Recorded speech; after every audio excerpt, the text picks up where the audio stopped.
Yan, magandang umaga mga kaibigan at taga-subaybay natin.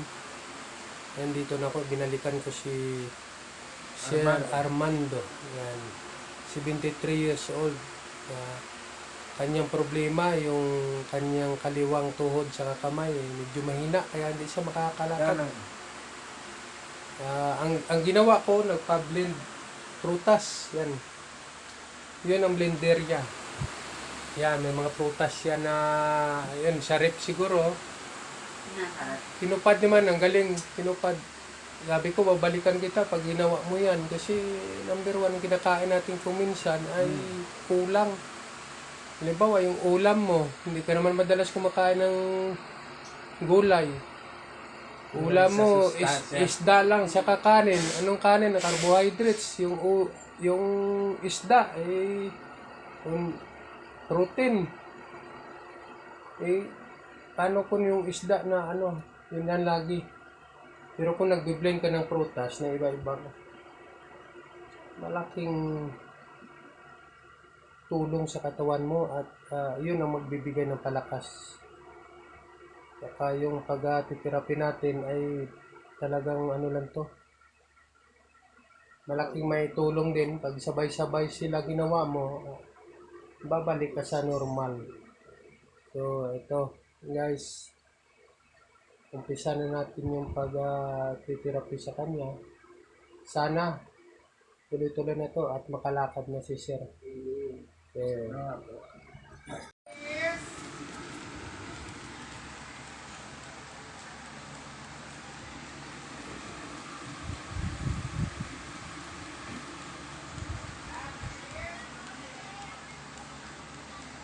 Okay lang lakas niyan. Okay lang.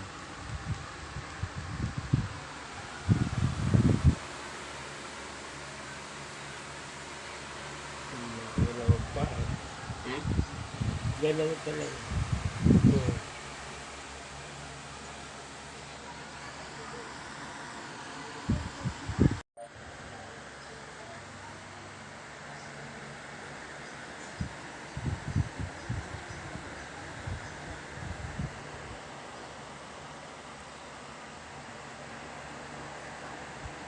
Yan, pang palakas sa tuhod yan.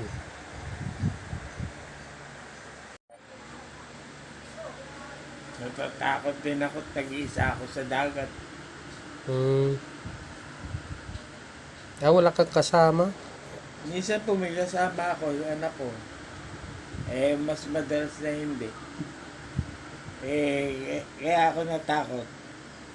Isang kasama namin mga isda, natake. Sa laot. Namatay? Hindi naman kagad, kinabukasan namatay. Na-stroke? Talaga pagka may edad ka na. Sa dati ang madalas yung yung balo, balo iba yung tawag? Balo. Matalay po sa amin yun. Balo. Masarap sabawan. Matalo na ka, tama ka sa Na, dibdib. patay ka, no? Patay ka ron. Haba kasi ng uso.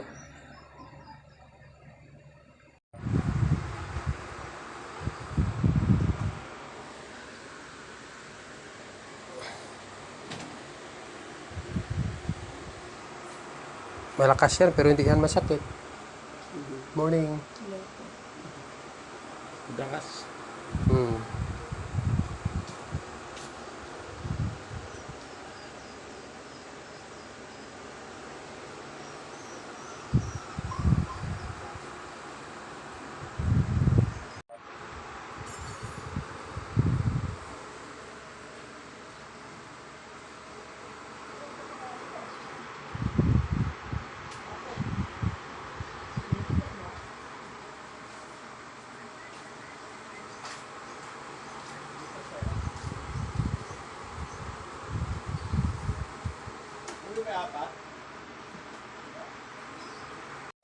Uwi yung kaya lang, napalayo lang mo.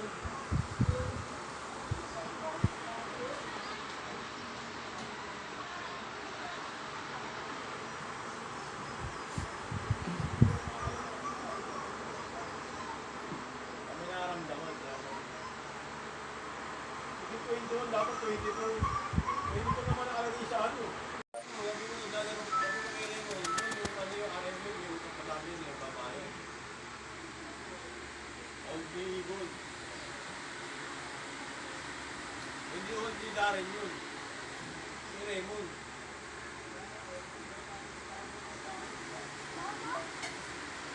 Binabayad na namin yan. Nabuhay na nga namin yan. Tagal na yan. Hindi nagbabayad. Nakapaglaro ka lang. Yung video. Sir, anong pakiramdam natin? Nakatapos na natin therapy. Medyo gumanda ka pa ka naman. Maayos. Magaan. Opo. Nanay, gumanon na yung Tuloy mo lang yung pagbiblend ng prutas tubigan mo. para lalo ka lumakas, makalakad na. Diba? Saka panalangin sa Panginoon Diyos. Huwag natin siya kalimutan. Siyempre. Siya lang may yung hawak ng buhay natin. Sige po. Bye-bye. Bye-bye po.